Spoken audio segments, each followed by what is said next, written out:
Vamos chegando, irmãos, para a continuação dos nossos estudos bíblicos na carta, na epístola de Paulo aos Gálatas. Sejam todos bem-vindos. Deus abençoe a todos. Deus é bom, né?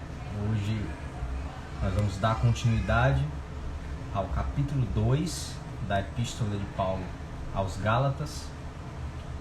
Hoje iremos fazer a exposição do versículo 11, 12, 13 e 14 do capítulo 2.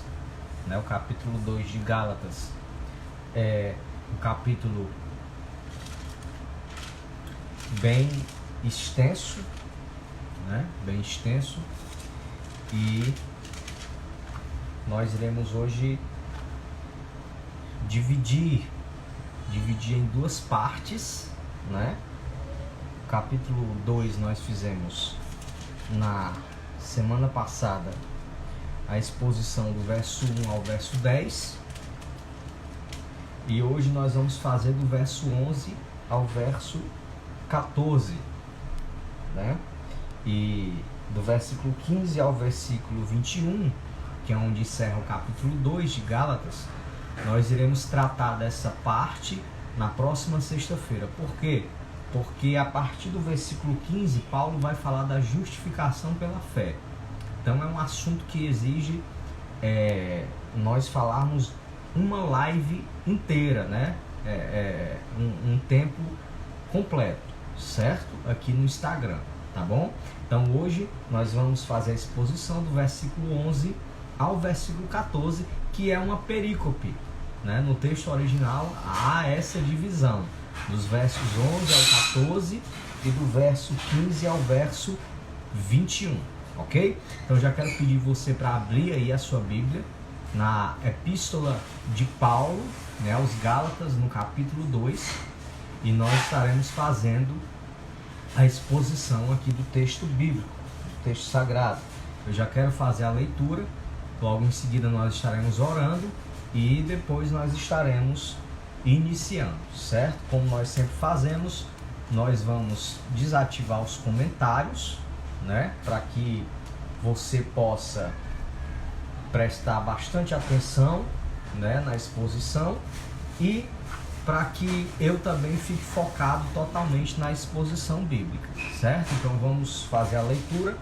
Gálatas capítulo 2, a partir do versículo 11, Na epígrafe que está em negrito aí na sua Bíblia, seja ela qual for a versão, tá assim: Paulo repreende a Pedro a justificação pela fé em Cristo Jesus. Então o próprio tradutor bíblico ele já sabe que se trata de duas temáticas diferentes: a repreensão de Paulo a Pedro e quando Paulo trata da justificação pela fé. Então vamos ler, diz assim, a partir do versículo 11. Aconselho você a deixar a sua Bíblia aberta aí próximo a você.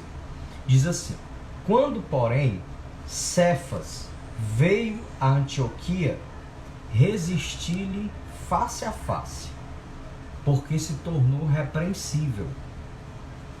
Com efeito, antes de chegarem alguns da parte de Tiago, comia com os gentios. Quando, porém, chegaram-se, afastou-se e, por fim, veio a apartar-se, temendo-os da circuncisão. E também os demais judeus dissimularam com ele, a ponto de o próprio Barnabé ter deixado levar pela dissimulação deles.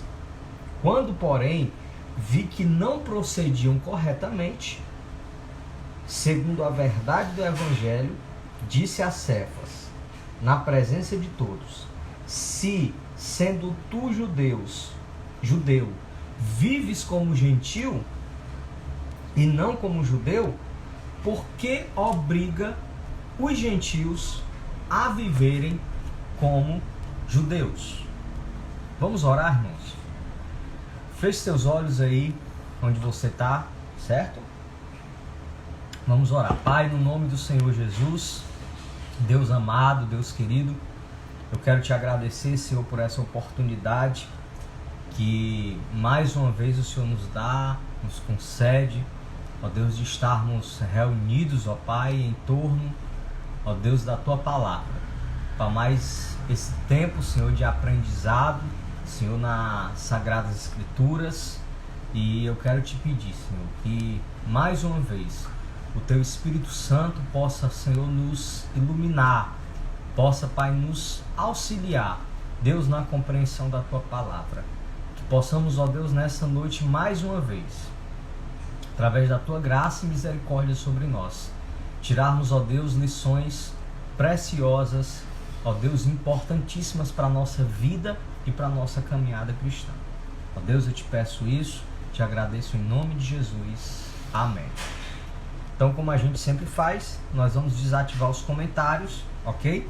E logo em seguida, no final da exposição, eu retorno aí para colocando os comentários de novo, tá certo? Me dê licença para desativar aqui. Aí, vamos lá.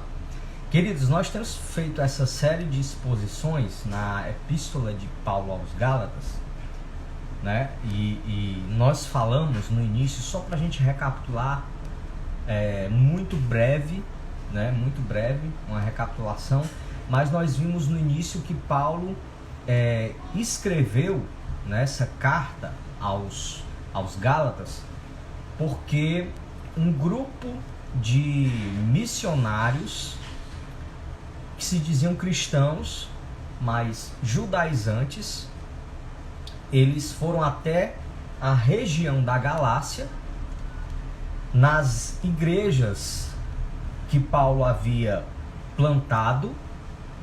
Paulo havia plantado essas igrejas. Então eles vão lá e eles vão exatamente para pregar um outro evangelho, como Paulo diz no versículo 6 do capítulo 1 dessa carta que nós estamos estudando. Um outro evangelho. Que evangelho era esse? Era um evangelho que dizia que só através de Cristo, de Jesus, a pessoa não podia ser salva. A pessoa tinha que cumprir a lei de Moisés. Ela tinha que observar os preceitos da lei de Moisés. Tinha que se circuncidar, tinha que observar a dieta judaica, né? Toda aquela restrição dos alimentos da religião judaica, tinha que guardar as festas judaicas, né? Tinha que ir ao templo de Jerusalém ainda, né? Tudo isso. Então Paulo escreve aos Gálatas para exatamente os admoestar e os alertar contra isso, né? Para que eles não passassem do evangelho da graça do Senhor Jesus para um outro evangelho, que Paulo vai dizer nos versículos seguintes, que aquele que pregasse um outro evangelho diferente daquele pregado pelos apóstolos fosse considerado anátema, ou seja, relegado ao inferno por toda a eternidade, mesmo que esse fosse um apóstolo, mesmo que esse fosse Paulo, ou mesmo que esse fosse um anjo vindo do céu, certo? Então Paulo escreve essa carta, e agora no capítulo 2, depois dele ter narrado aos Gálatas que ele foi até Jerusalém se encontrar com Pedro, com Tiago, com João, e lá Pedro, Tiago e João, como vimos sexta-feira passada, deram a destra da comunhão, ou seja, estenderam a mão direita para Paulo, reconhecendo o apostolado de Paulo, né? Reconhecendo que ele era apóstolo do Senhor Jesus Cristo também, e que Paulo poderia continuar pregando o evangelho da graça, que diz que o homem não precisa mais cumprir a lei, porque Cristo cumpriu toda a lei, né? Hoje o que nós temos é o quê? É a lei moral, né? É os mandamentos que nós precisamos cumprir. Nós não precisamos mais nos circuncidar. Não precisamos mais cumprir a dieta judaica. Não precisamos mais fazer as festas judaicas. Porque todos esses preceitos eles foram cumpridos em Cristo. Nós não precisamos mais sacrificar animais. Por quê? Porque Cristo foi o sacrifício perfeito lá na cruz do Calvário.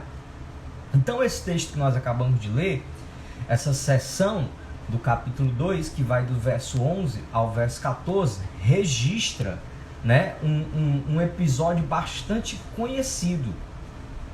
Um episódio bastante conhecido, que é quando Paulo enfrenta um outro apóstolo. E esse outro apóstolo era exatamente Pedro, né? Esse outro apóstolo era exatamente Pedro. Ou seja, o principal líder da igreja lá de Jerusalém. Da igreja de Jerusalém. É um episódio, quando nós lemos assim, nós talvez pensemos o quanto deve ter sido desagradável essa repreensão que o apóstolo Paulo deu em Pedro, né? Em Pedro. Uma repreensão que não foi uma repreensão que ele chamou Pedro no canto ou num lugar reservado e o repreendeu. Não, foi uma repreensão pública, né? Na frente de todos que estavam ali, gentios, né? E judeus, certo? Gentios e judeus. E eu penso comigo que se Paulo não tivesse agido assim, Paulo não tivesse feito isso, talvez, como tenho repetido, né, todas as sextas-feiras, nós hoje seríamos uma igreja judaico-cristã, né? Nós estaríamos celebrando a festa dos tabernáculos, nós estaríamos celebrando a festa de Pentecostes, nós estaríamos seguindo a dieta judaica, nós estaríamos circuncidando-se, né, praticando a circuncisão, entendeu? E quem sabe até indo lá para Jerusalém, para o templo de Jerusalém, né, para o templo de Jerusalém. Então nesse capítulo nós veremos que não há como o ser humano se justificar, né, diante de Deus. Não há. Por melhores que sejam as minhas intenções, as suas intenções para com Deus, né? Para com Deus, mas na nossa história, né, na nossa caminhada cristã, sempre haverão momentos e sempre haverão episódios e ocasiões em que nós deixaremos em algum dado momento de cumprir a vontade de Deus na nossa vida, e assim naquele momento iremos nos desviar do padrão de Deus e logo deixar de cumprir assim o preceito da lei, né? Da lei, certo? Há uma crença, e isso é interessante eu falar, porque há uma crença muito comum no meio cristão, né?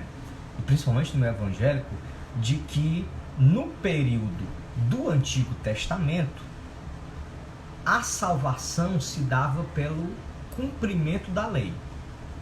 Então você cumpria a lei e você era salvo. Por isso que nós dizemos assim, nós vivíamos, antes era o tempo da lei, hoje nós estamos no tempo da graça.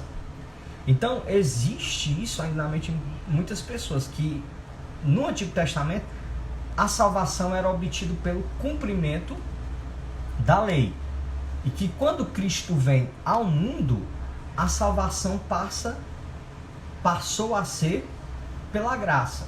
Mas tem um detalhe aí. Por quê? Que detalhe? A salvação, ela nunca foi condicionada às obras.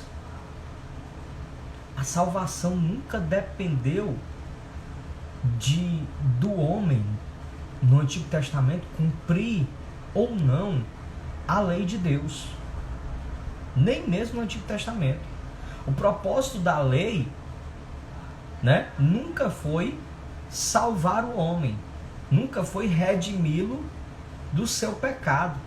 Pelo contrário, a lei ela foi precursora de Cristo, né?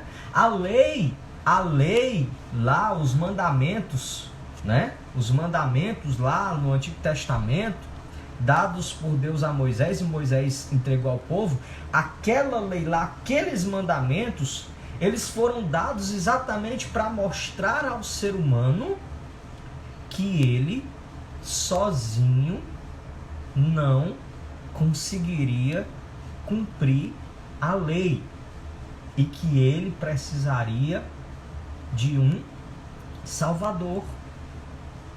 Então no Antigo Testamento não existia isso, salvação pelas obras da lei. Não. A salvação nunca ficou condicionada à obra do homem, ao homem cumprir a lei ou não. Até no Antigo Testamento foi pela graça, né? Pela graça. Ou seja, quando Cristo veio ao mundo, né, para morrer na cruz pelos nossos pecados, a mensagem que os discípulos anunciaram qual foi? Eis o Cordeiro de Deus que tira o pecado do mundo, né? Eis o Cordeiro de Deus que tira o pecado do mundo. Ou seja, o sacrifício final que a lei exigia foi feita por Cristo. Foi feita por Jesus na cruz do Calvário. O sacrifício último exigido pela lei foi feito por Cristo. Cristo cumpriu a lei. Cristo cumpriu todos os preceitos da lei e morreu na cruz, se entregando, como Paulo diz no capítulo 1, a si mesmo, ou seja, voluntariamente, por mim, né, e por você. Então Paulo escreve aos Gálatas porque isso estava sendo ameaçado. Esse grupo de missionários cristãos, de judaizantes que se diziam cristãos, eles estavam indo nas igrejas da Galácia e assim, não, olha, tudo bem, vocês se converteram ao cristianismo, né? Vocês agora são cristãos, mas vocês precisam cumprir a lei, porque se vocês não cumprirem a lei, vocês não vão ser salvos. Só a fé sozinha não consegue salvar vocês. Então Paulo escreve a carta aos Gálatas, né, a sua epístola aos cristãos que estão na região da Galácia, porque ele não pode ir até lá. Não tinha meio de transporte rápido, né? Avião, ônibus, carro, não tinha como Paulo ir até lá. Então uma forma usada por Paulo e pelos apóstolos naquela época para substituir a presença deles na igreja era exatamente o que? Eles escreviam as cartas, né? Eles escreviam as cartas e essas cartas eram lidas pelo pastor daquela igreja diante de toda a igreja na hora do culto. Então Paulo escreveu essa carta rodou as igrejas da Galácia, não só uma igreja, mas várias igrejas da Galácia. E quando nós lemos o capítulo 1, nós percebemos que Paulo está com os nervos à flor da pele. Paulo está, né, irritado, dizendo assim, olha, se aparecer alguém pregando outro evangelho, e se alguém for um apóstolo, ou se alguém for até mesmo eu, ou se alguém for um anjo, que seja anátema, né, que seja relegado ao inferno. Por quê? Porque com certeza já tinham pessoas lá naquela região da Galácia que estavam aceitando esse outro evangelho pregado pelos judaizantes. Alguns historiadores, estudiosos do Novo Testamento, da literatura de Paulo, acreditam até que alguns irmãos já tivessem sido circuncidados nesse momento aqui que Paulo escreveu essa carta. Por isso que ele está dizendo, me espanta que vocês passaram tão depressa, sem nenhum tipo de resistência, para um outro evangelho. Então, para um outro evangelho. Então ele escreve, eu poderia dizer, impulsionado por um desejo e por um sentimento igual um sentimento de um pai. Sabe quando o pai vê o filho correndo um grande risco, um grande perigo, e o pai de alguma forma chama a atenção do filho, né, para que o filho não caia, para que o filho não sofra um acidente, para que o filho não coloque o dedo na tomada. Então foi exatamente isso que Paulo fez. Paulo se sentia pai daqueles cristãos, pai na fé, né? Então ele estava chamando a atenção deles, dizendo assim: olha, não passem para esse evangelho, né? Esse aí é um caminho errado. Então Paulo usou essa carta como um meio de correção, um meio pedagógico de corrigir aqueles irmãos que estavam sendo embaraçados. Como Paulo diz no capítulo 1, eles estavam sendo perturbados. Quem estava entre eles eram perturbadores da fé. E como eu falei na sexta-feira, não sei se foi sexta passada ou na outra, esses perturbadores estavam dentro da igreja. Então os maiores opositores do evangelho da graça não estão fora da igreja, não. Não são os ateus, não são os agnósticos. Os que têm pregado outro evangelho estão nos púlpitos das nossas igrejas. Percebe? Né? Então Paulo escreve tudo isso. Isso faz parte do capítulo 2. Ele vai até Jerusalém. Ele escreve aos Gálatas. E quando Paulo vai até Jerusalém, e Paulo é muito bem recebido por Pedro, Tiago e João, eles estendem a destra da comunhão a Paulo, né? Num dado momento, Pedro, o apóstolo Pedro, né, que Paulo chama aqui no capítulo 2, né? O tradutor chama de Cefas, mas é Pedro, né? Ele diz que Pedro veio, né? Veio, ou foi, né? Falando no singular, né? Do Paulo. Pedro foi até Antioquia, né? Que representava Antioquia. Assim como Jerusalém era o centro do evangelho, né, do início do evangelho, como as bases foram fundadas em Jerusalém, na Judéia, em Samaria e até os confins da terra, então em Jerusalém estava o quê? O centro, né? O centro, vou já falar disso. Então a primeira coisa que acontece, olha só, a primeira coisa que acontece diz aqui, ó: quando porém Cefas veio a Antioquia, resistir face a face, porque se tornou repreensível, né? Então, primeira coisa que Paulo faz, depois de algum tempo que Pedro chegou em Antioquia, é repreender Pedro, né? Mas antes disso, deixa eu dizer algo a você. A história continua se repetindo. Como assim, pastor? Ainda existem na igreja evangélica, na igreja cristã, vamos falar dos evangélicos, irmãos, pregadores, missionários, né? E os mais variados títulos que você pode imaginar eclesiásticos. Ainda existe hoje pessoas que tentam adulterar o evangelho da graça, dizendo que o evangelho por si só ele não é suficiente.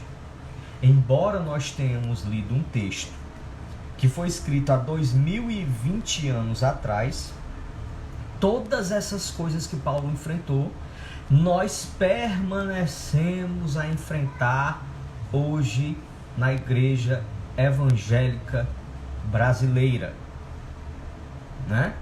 Porque assim como o judaísmo queria adentrar aquelas igrejas da Galácia, aqueles irmãos que iriam inserir o judaísmo dentro da igreja da Galácia. Hoje existe muitas coisas presentes na igreja evangélica que já não deveriam mais fazer parte. Misticismo, né? Cristo não é suficiente. Então, em algumas igrejas você tem Cristo, mas você precisa de Cristo e do copo com água, da água que vem do Jordão. Cristo não é suficiente. Você precisa de Cristo, mas você precisa de algumas coisas a mais para ter a sua salvação, para receber alguma coisa da parte de Deus. Então você precisa do azeite extraído lá da oliva, do Monte das Oliveiras. Porque nessas igrejas Cristo não é suficiente para salvar, né? Cristo não é suficiente para salvar. Então, tudo isso ainda está presente entre nós. Mas a mensagem do Evangelho pregada pelos apóstolos sempre foi o quê? Cristo. E Ele somente. Ele somente. Nós tentamos inserir outras coisas além de Cristo, porque o ser humano, por natureza do pecado original, é alguém que não gosta de favores. Você já percebeu isso? Que nós não gostamos de favores. Nós nos sentimos incomodados quando alguém faz algum tipo de favor para nós. Por quê? Porque dentro de nós está o orgulho. E às vezes quando alguém nos faz um favor, muitas das vezes nós encaramos isso como uma espécie de humilhação. Você conhece alguém assim? Que não quer favor de ninguém, né? Não quer a ajuda de ninguém. Para alguns é mais fácil bater no peito e dizer assim: eu fiz, eu consegui, né? Então para alguns é muito mais fácil assim: eu consegui, eu fiz, eu conquistei a minha salvação.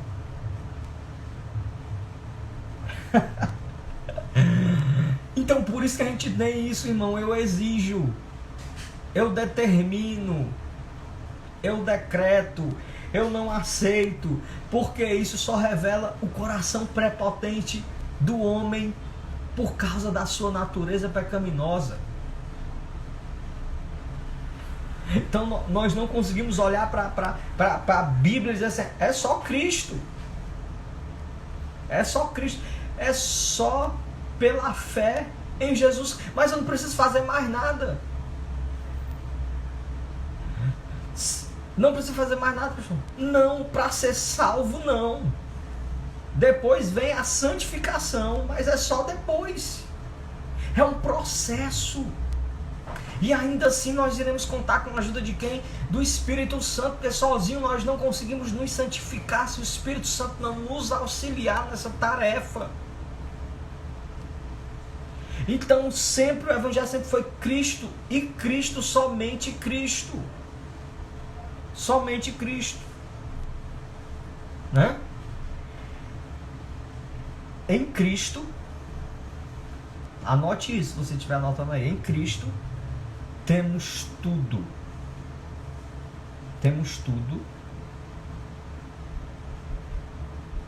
que precisamos para ser salvo. Tudo que nós precisamos para ser salvos nós temos em Cristo, em Jesus. Então percebe que isso, esse desejo de alguns inserirem alguma coisa a mais no Evangelho, dizer que você tem que fazer isso aqui para ser salvo, Paulo já estava combatendo há 2020 anos atrás. Paulo já estava combatendo o misticismo há 2020 anos atrás. Paulo já estava combatendo o desejo de algum de colocar a lei, né? A inserir a lei no evangelho da graça. Então Paulo abre os olhos para isso, né? Paulo abre os olhos para isso. E Paulo repreende a Pedro. Por que Paulo repreende a Pedro, né? Os cristãos de Jerusalém, eu tenho que recapitular isso, eles ainda praticavam algumas coisas concernentes à religião judaica. Por exemplo, os cristãos de Jerusalém ainda praticavam a circuncisão. Os cristãos de Jerusalém ainda seguiam a dieta judaica. Os cristãos de Jerusalém, por algum tempo, ainda observaram as festas judaicas, Pentecostes, Tabernáculo, iam ao templo de Jerusalém, né? Iam ao templo de Jerusalém. Eles guardavam o domingo, o dia do Senhor, mas eles obedeciam às festas, eles obedeciam a dieta judaica. Por quê? Porque de princípio, logo, isso foi uma barreira muito difícil para eles romperem. Mas eles não faziam isso por causa da religiosidade. Os cristãos genuínos, verdadeiros, não. Eles faziam isso como uma questão cultural e não mais religiosa. Então, eles preservaram a prática da circuncisão, eles preservaram a prática de abster-se de determinadas comidas. Então esse cristianismo um pouco judaizante estava presente ali em Jerusalém, né? Estava presente em Jerusalém. Então quando Paulo foi lá, que Pedro estendeu a mão para Paulo, com um tempo depois Pedro foi até Antioquia. O que era Antioquia? Antioquia era a base missionária da igreja gentílica. Então todas as missões, elas partiam de Antioquia. Os missionários saíam de Antioquia. Paulo, Barnabé, né? Todos eles. Então Antioquia foi o segundo centro do evangelho na época, do evangelho aos gentios. Então Pedro foi até Antioquia. E quando Pedro foi até Antioquia, ele chegou lá, ele foi muito bem recebido pelos cristãos gentios, né? A maioria gregos, né? Gentios. Então logo Pedro se sentiu muito à vontade entre eles. Irmão, o que é que crente faz melhor se não sentar na mesa para comer, para fazer refeição? Então logo eles começaram a convidar Pedro para sentar à mesa, para fazer refeições. E Pedro sentou à mesa e começou a comer com os gentios. Um dia comia na casa de uma família, um dia comia na casa de outro, um dia na casa de outro. Se reunia depois do culto, depois de pregar para esses irmãos, Pedro se reunia com eles e comia com eles. Mas antes Pedro tinha um preconceito, até Deus dar a visão a Pedro do lençol descendo do céu. Lembra? Lá em Atos 10, versículo 9, quando Deus dá a Pedro a visão do lençol descendo do céu, né? Cheio de animais que Pedro considerava impuro, porque a religião judaica considerava impuro. E Deus disse: não, Pedro, mata e come, né? Mata e come. Está lá em Atos 10, 9 a 43, né? Deixa eu ver aqui.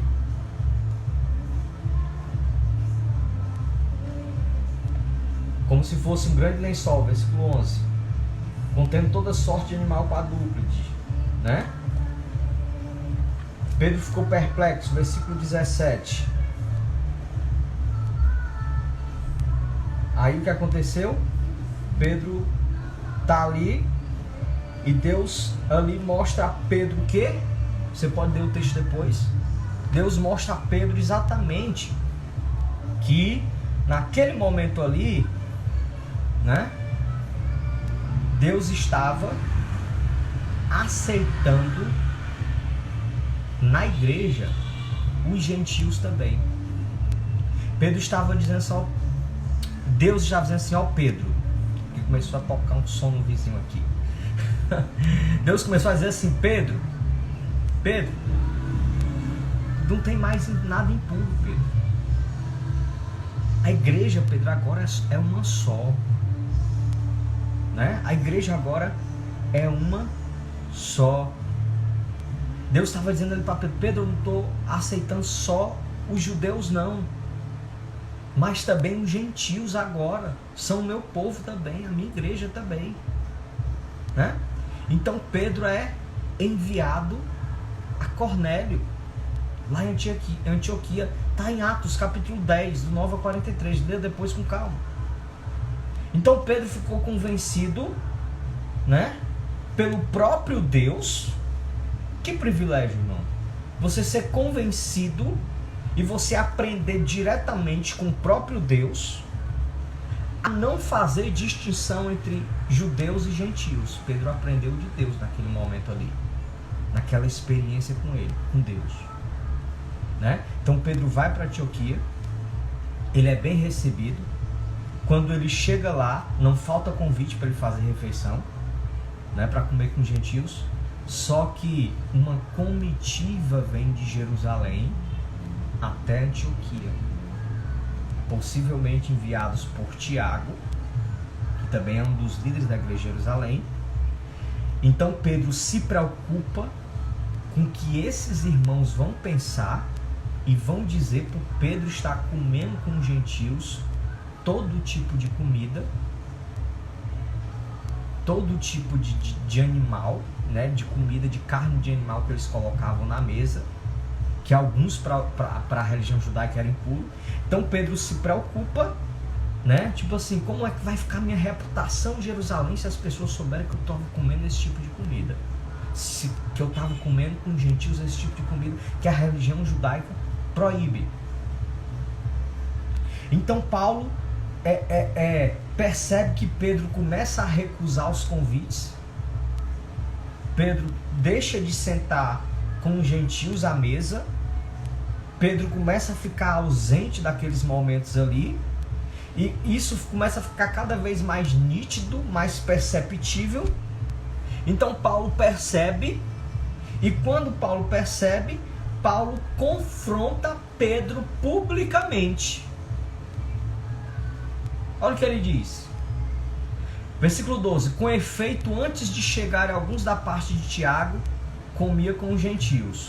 Quando, porém, chegaram, afastou-se e, por fim, veio a apartar-se, temendo os da circuncisão. Olha aí, né? Os que guardavam ainda as questões judaicas, né? E também os demais judeus dissimularam com ele, a ponto de o próprio Barnabé ser deixado levar pela simulação. Até Barnabé não estava querendo mais sentar, não estava querendo mais se comprometer. Aí Paulo diz do versículo 14, olha aí: quando porém vi que não procediam corretamente segundo a verdade do evangelho, disse a Cefas, que é Pedro, na presença de todos: se sendo tu judeu, vive como gentio e não como judeu, por que obriga os gentios a viverem como judeus? Olha aí, irmão. Paulo está dizendo assim: se tu sendo judeu, vive como gentio, Pedro, sem observar a dieta judaica, sem observar todo os costumes judaicos, como é que tu quer, Pedro, que os gentios que têm uma outra cultura vivam como judeus, se circuncidando, cumprindo a dieta judaica, guardando as festas judaicas?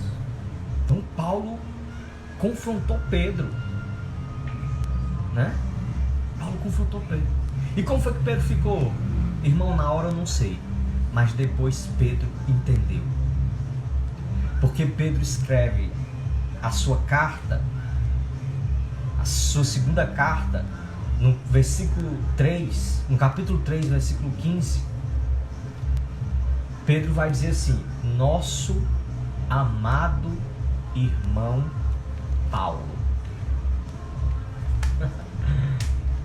Olha aí, ó. Nosso, né, amado irmão Paulo. Olha só. Diz assim, ó.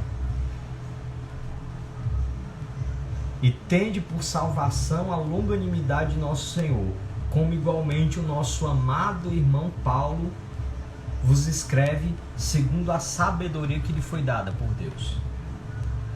Então ele diz assim: nosso amado irmão Paulo, numa repreensão pública, Pedro foi confrontado publicamente, repreendido publicamente por Paulo, e tempo depois ele está dizendo assim: nosso amado irmão Paulo, mostrando que não ficou rancor nenhum, não ficou ressentimento nenhum.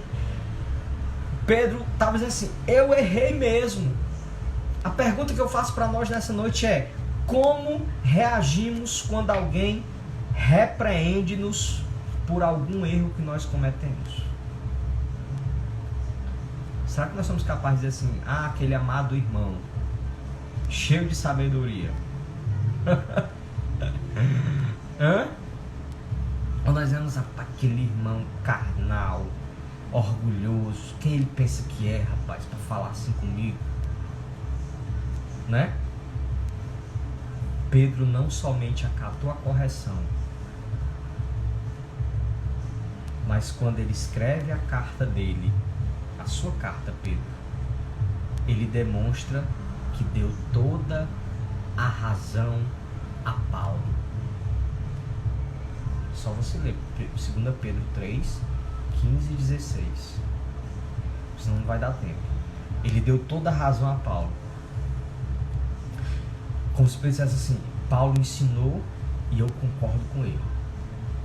O evangelho da graça é suficiente. Nós não precisamos da lei. Nós não precisamos circuncidar. Nós não precisamos guardar a dieta. Nós não precisamos guardar as festas. Cristo é suficiente. E isso está na Bíblia, irmão, para mostrar que até homens grandes como Pedro erraram e foram humildes para reconhecer o seu erro,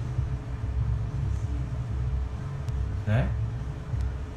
Os verdadeiros homens de Deus, quando são corrigidos porque distorcerem em algum momento a verdade do Evangelho, se eles são homens de Deus, eles se humilham e acatam a repreensão.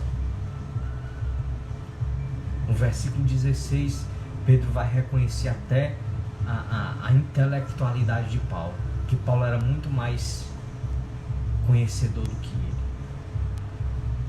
né? Então isso aqui é incrível. Se você ler o versículo 16, você vai perceber que Pedro está dizendo claramente que as cartas escritas por Paulo eram inspiradas. Eram inspiradas. Paulo estava defendendo o Evangelho debaixo da orientação, da direção do próprio Deus, né? Eu quero já entrar aqui na conclusão, nas aplicações, né? Pedro foi a Antioquia. Deus, antes lá em Atos, deu né? Mostrou para Pedro: ó, Pedro, eu estou aceitando não só os judeus, mas os gentios também. Gentios também. Pedro vai lá, age dissimuladamente. Barnabé entra na onda, Paulo os repreende publicamente. Por que Paulo não chamou Pedro no canto aqui? Repreende publicamente, né? Então esse episódio em Antioquia, que são só 4 versículos, a gente vai continuar os outros versículos na próxima sexta, ele nos revela lições preciosas. Quais lições seriam essas, pastor? Primeiro,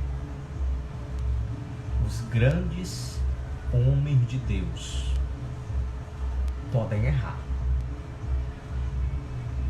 Podem errar. Né? E quando eu falo de errar, eu não estou falando moralmente. Que aí é o extremo, né? Mas podem errar uma coisa aqui e outra ali. Podem cometer um erro doutrinário. Podem ensinar um evangelho adulterado.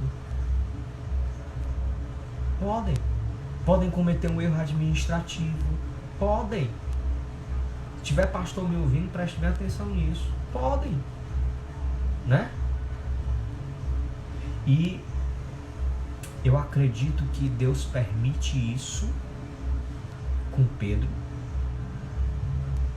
para nos mostrar, irmãos, nós que somos pastores, presbíteros, diáconos, líderes na igreja, que a glória é somente de Deus.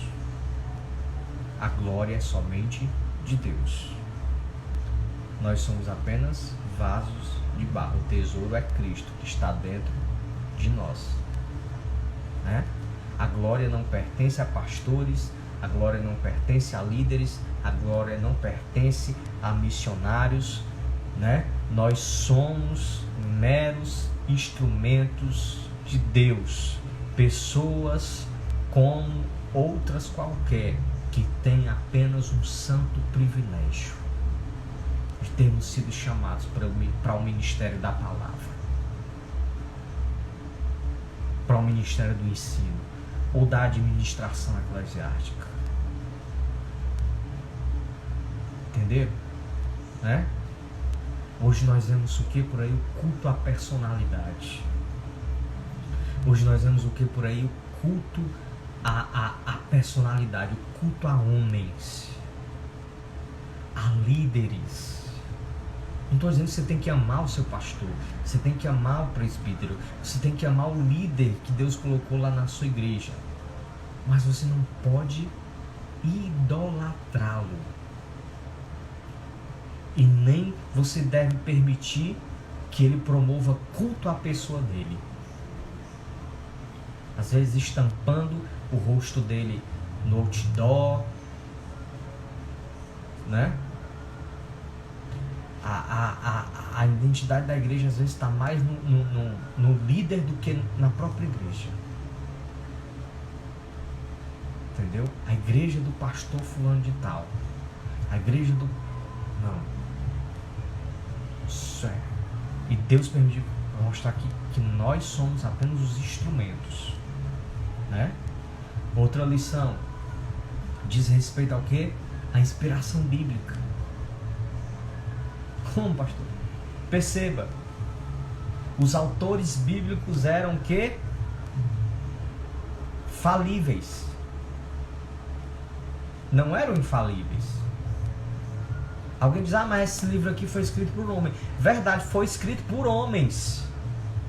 Homens falíveis.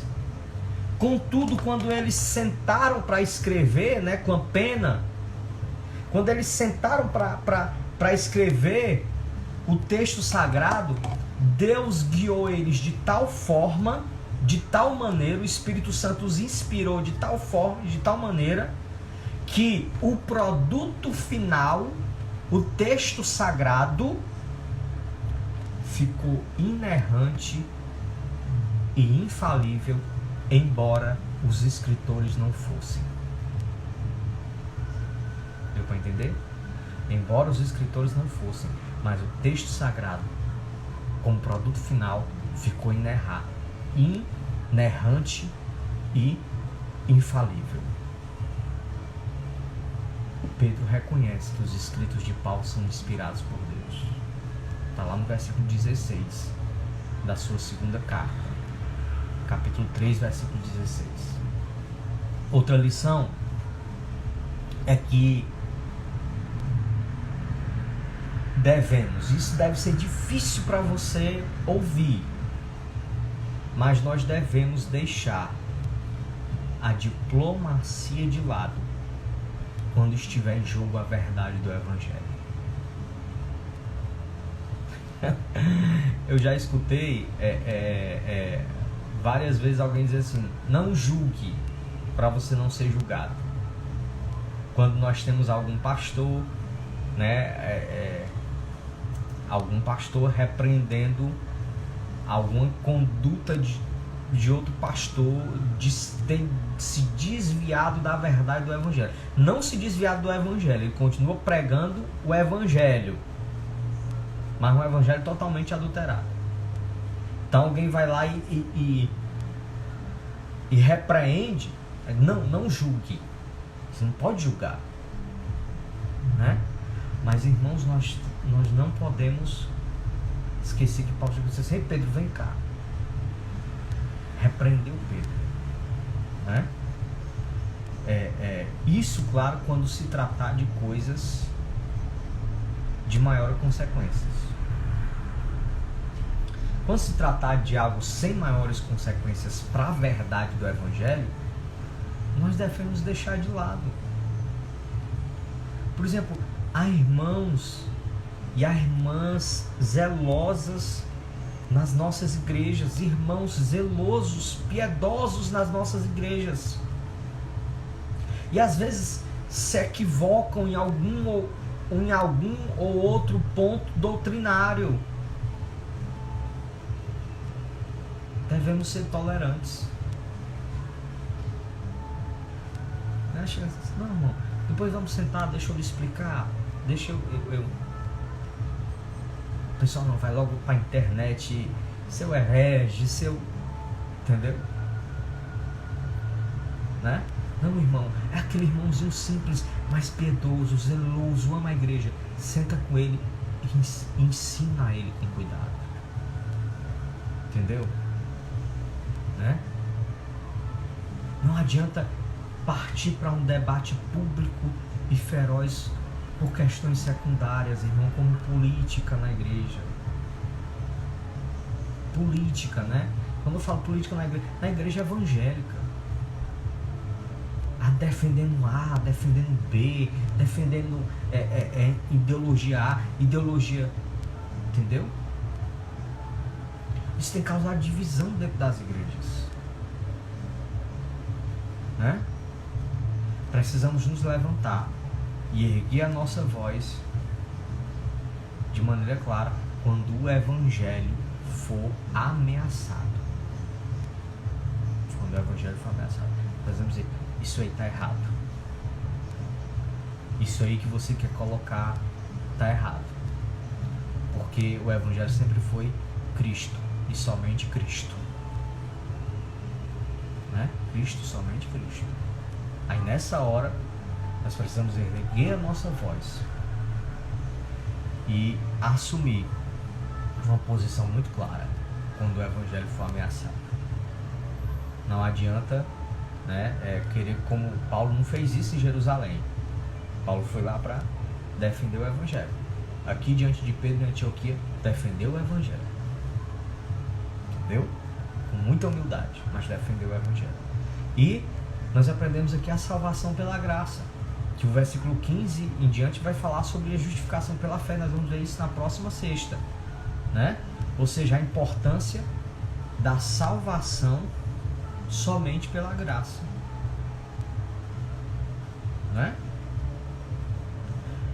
Somos salvos não por alguma coisa que possamos fazer, mas somente pela graça, pelo sacrifício perfeito de Cristo. Nós temos plena e perfeita salvação, sem nenhum tipo de falha. Várias pessoas sofrem de grande culpa. Por que, pastor, sofrem de grande culpa?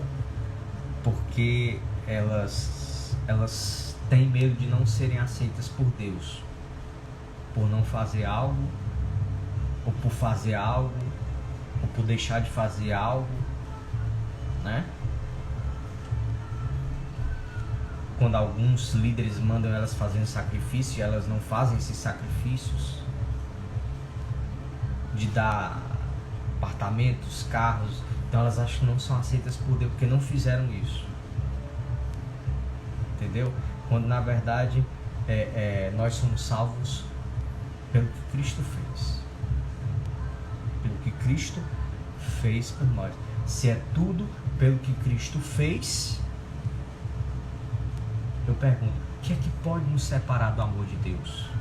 Por isso Paulo diz, nada pode nos separar do amor de Deus que está em Cristo Jesus. Por quê? Porque não depende nada de mim, irmão. É tudo pelo que Cristo fez. E se é pelo que Cristo fez, é Cristo quem me sustenta em seus caminhos. E nada desse mundo é capaz de me tirar desse amor de Deus. E Ele provê todos os meios para que eu permaneça no caminho da perseverança da salvação. Então nós como igreja temos que orar. Orar pelo quê, pastor? Para que Deus levante pastores, missionários, líderes, no Brasil afora e no mundo, que batalhem pela verdade do Evangelho. Às vezes não vai ser preciso esses pastores entrarem em confrontos com esses outros pastores que pregam heresias e distorcem o Evangelho. Eles só vão precisar pregar o Evangelho verdadeiro. E o Espírito Santo vai tratar de fazer com que esse Evangelho chegue no coração das pessoas, como tem feito pelas redes sociais. Então você pode fazer isso, orar? Espero que sim. Tá acabando, falta 2 minutos. Então eu vou encerrar aqui, tá bom? E vou retornar para nós orarmos, certo?